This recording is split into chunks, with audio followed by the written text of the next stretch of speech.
Post-mortem রুমে দীপাকে যখন কাটতে যাবে ঠিক সেই মুহূর্তে কারেন্ট চলে যায়। ডক্টর এ খবরটা বাইরে এসে জানানো মাত্র রূপা বলে ঠাকুর রক্ষা করেছেন।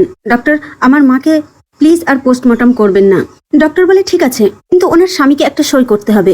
সোনা আর রূপা দুজনেই কান্না করছে। রূপা সোনাকে বলছে, সোনা, বাবার যদিও কিছু মনে নেই, তবুও তো বাবা এখানেই রয়েছে, তাই সইটা বাবার করাই উচিত। সোনা তখন সূর্যের কাছে যায়, গিয়ে বলে, বাবা তোমাকে একটা সই করতে হবে। সূর্য বলে, আমি তো ওনার কেউ হই না। সোনা বলে, বাবা তুমি তো ডক্টর, সেই জন্য তোমাকে একটা সই করতে হবে। সূর্য এগিয়ে যায় সই করতে, ফাইলটি হাতে নিয়ে বলে, রিপোর্ট কি বলছে? হসপিটালের ডক্টর জানাই যেটা হার্ট অ্যাটাক। সূর্য তখন বলে, এটা কিছুতেই হতে পারে না।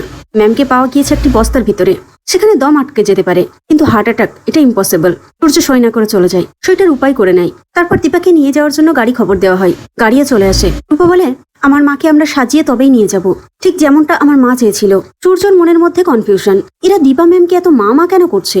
কিছুই ভেবে পাচ্ছে না, বুঝতেও পারছে না কিছু। দীপাকে খুব সুন্দর করে সাজানো হয়। সোনা রূপা দীপার পাশে বসে কান্না করছে। সূর্য দীপার পাশে যেতে গেলে উর্মি সূর্যকে বাধা দেয়। তখন রূপা উর্মিকে একটু পাশে টেনে নিয়ে গিয়ে বলে, একদম আমার বাবাকে বাধা দেবেন না। উর্মি বলে, বাধা দিলে কি করবি তুই? রূপা বলে, খুন করে ফেলবো। আমার মা না খুনি? আমি তো তার মেয়ে, আমিও সেই একই কাজ করব। একথা শুনে অনুজা বলছে, আমি তো বিশ্বাসই করতে পারছি না। বা উর্মিকে সাফ জানিয়ে দেয়, এটা আমাদের ব্যাপার, আমাদের বাবা মার ব্যাপার, মধ্যে তুমি নাক গলাতে এসো না। সূর্য দীপার কাছে যায়, মাঝে অনুজা হঠাৎ বলে ওঠে, দীপার সিঁদুরটা পরানো হয়েছে? রূপার হাতে ছিল সিঁদুরির কৌটোটি। রূপার হাত থেকে পড়ে যায় সিঁদুরির কৌটোটি, আর সূর্য সেটা ধরে ফেলে। তারপর সূর্য তাড়াতাড়ি করে সিঁদুর বার করে দীপার সিঁথিতে সিঁদুর পরিয়ে দেয়। দীপা মনে মনে বলে, এবার শান্তি।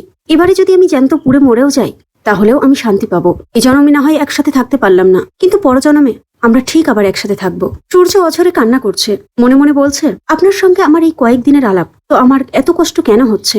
সূর্যের চোখের জল গড়িয়ে গড়িয়ে দীপার মুখের উপরে পড়ছে। সূর্য আবার মুছেও দিচ্ছে। এরপর সূর্য সেখান থেকে উঠে বাইরের দিকে যায়। সূর্যের পিছনে অবিনাশও যায়। অবিনাশ সূর্যকে বলে, দীপা আপনার কে হয় আপনি জানেন? সূর্য তখন কিছু মনে করার চেষ্টা করে, কিন্তু সে কিছুতেই মনে করতে পারছে না। এদিকে কুন্তলা আসে। তলাকে দেখে সোনা উঠে যায় কুন্তলার কাছে। আপনি এখানে কেন এসেছেন? আপনার না আসতে বারণ করা ছিল। কুন্তলা বলে, আসলে মেয়েটা এত অল্প বয়সে চলে গেল, এখন কি মরার সময় বলো ওর? সোনা বলে, তাই নাকি? আপনার বুঝি খুব কষ্ট হচ্ছে? আপনার ছেলের খুনি তো আমার মা, আপনার ছেলের খুনির জন্য আপনার কষ্ট হচ্ছে? কুন্তলা বলে, তবে কি আমার কষ্ট হতে নেই? দেখো সোনা, রুডি তো তোমার স্বামীও, তুমি কি শুধু একা কষ্ট পাবে? সোনা বলে, হ্যাঁ আমার স্বামী, কিন্তু তাকে আমি কতদিন চিনি? 20 দিন। আর আমার মা, তার সাথে আমার 20 বছরের সম্পর্ক, আর তার সাথে আরো 9 মাস ধরে নিন। তাই আপনি আমার মায়ের ধারে কাছেও যাবেন না, বেরিয়ে যান এক্ষুনি এখান থেকে। এই বলে সোনা কুন্তলাকে ধাক্কা মেরে ফেলে দেয়। কুন্তলা মেঝেতে পড়ে যায়।